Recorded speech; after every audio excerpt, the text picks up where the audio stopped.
souhaitons tous la bienvenue à cette conférence de presse improvisée.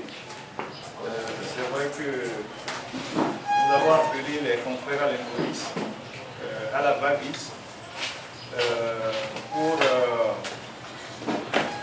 donner notre point de vue sur une situation qui nous préoccupe tous. Il s'agit du problème de la radio légendaire faible. Nous n'avons pas besoin ici de revenir sur les péripéties qui ont entraîné le 25 juillet dernier la fermeture illégale de cette station radio par des 4 unités de la gendarmerie qui ont fait une éruption par effraction dans l'enceinte de la radio jusque dans les studios en débranchant les micros, les ordinateurs. J'y étais moi-même et je sais de quoi je parle. Ce qui nous préoccupe aujourd'hui, c'est une décision de la Haute Autorité de l'Audiovisuel de la Communication, la HAC, qu'a publié ce matin le quotidien gouvernemental de presse. Et cette décision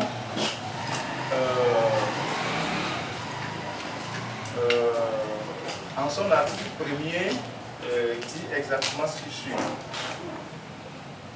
Après une série de considérants de vue que la HAC décide le refus du renouvellement de l'autorisation d'installation et d'exploitation de la radio légendaire faible. Article 2. La présente décision prend effet à compter de la date de sa signature, est notifiée au directeur général de la radio légendaire faible, rendu public et publié au journal officiel de la République togolaise. Donc c'est une décision que nous pouvons tous nous procurer, qui est sortie ce matin dans le quotidien Togo Presse,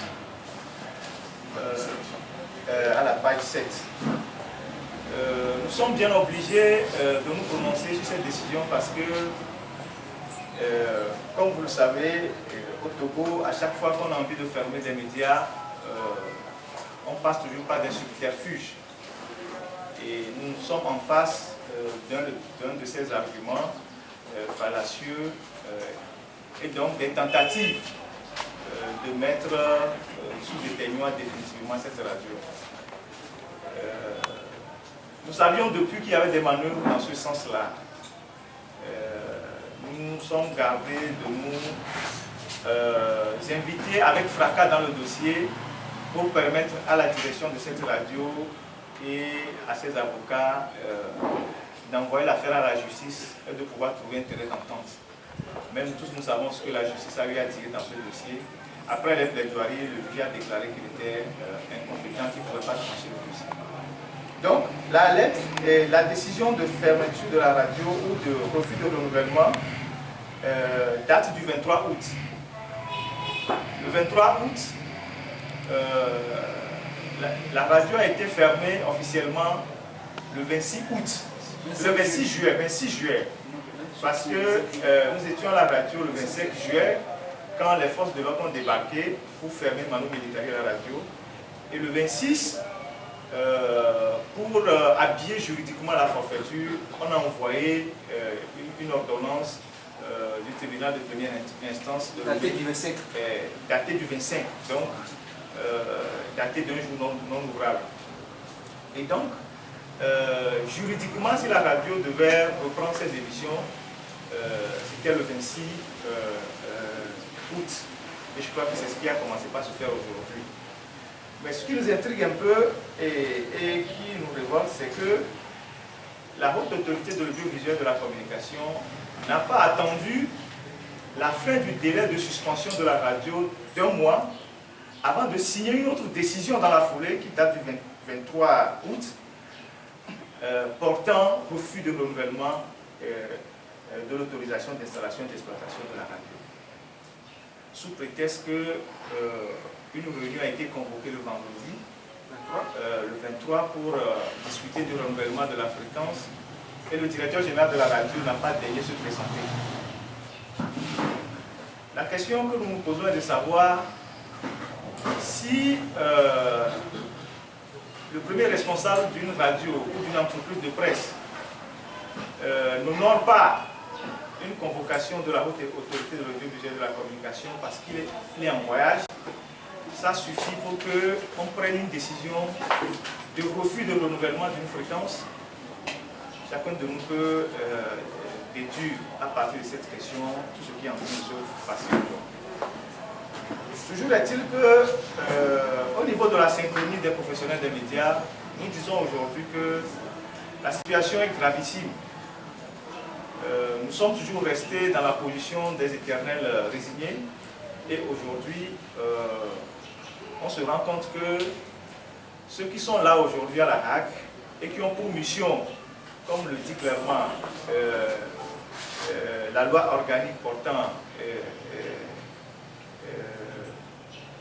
institution de la HAC, que la HAC a pour mission de protéger la presse et d'œuvrer à son épanouissement. Nous constatons aujourd'hui que cette institution aujourd'hui est en train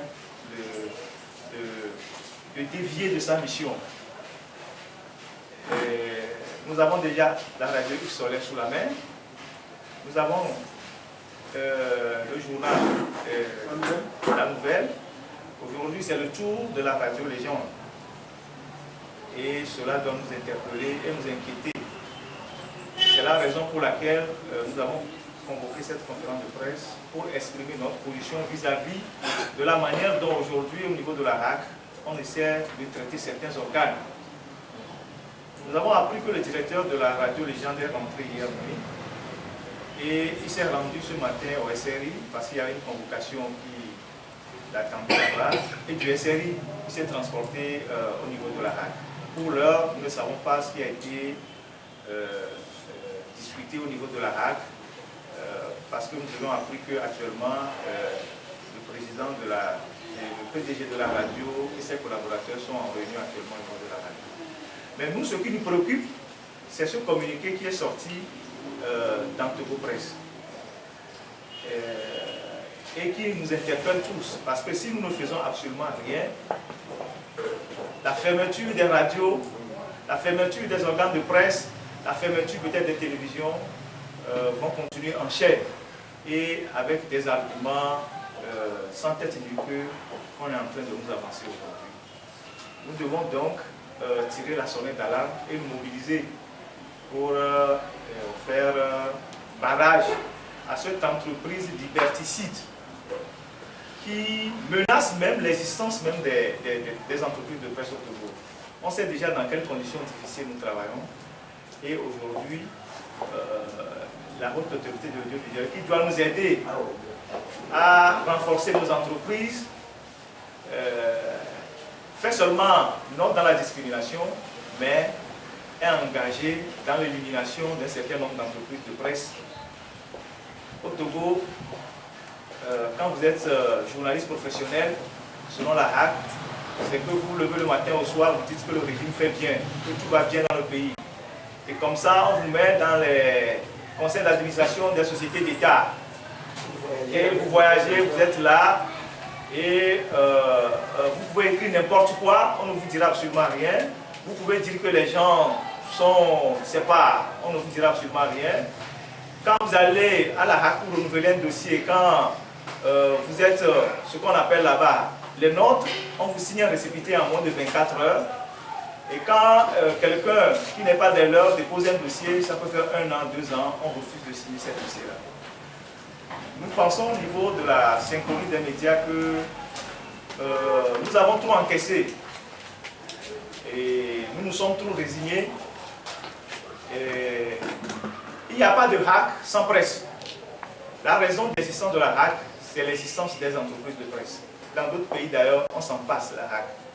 Donc aujourd'hui, nous sommes bien obligés de regarder nous-mêmes la gravité de la situation et de prendre nos responsabilités. Ceux qui sont à la HAC là-bas ne sont pas étrangers. Certains faisaient des piges dans la presse dans les années 92 pour boucler leur fin du mois. Aujourd'hui, c'est vrai, le monde a changé pour eux. Ils sont devenus des décideurs et ils pensent que les autres sont des mécréants qui ne doivent pas exister. Et donc, voilà de façon générale le contexte que je tenais à décrire avant de passer la parole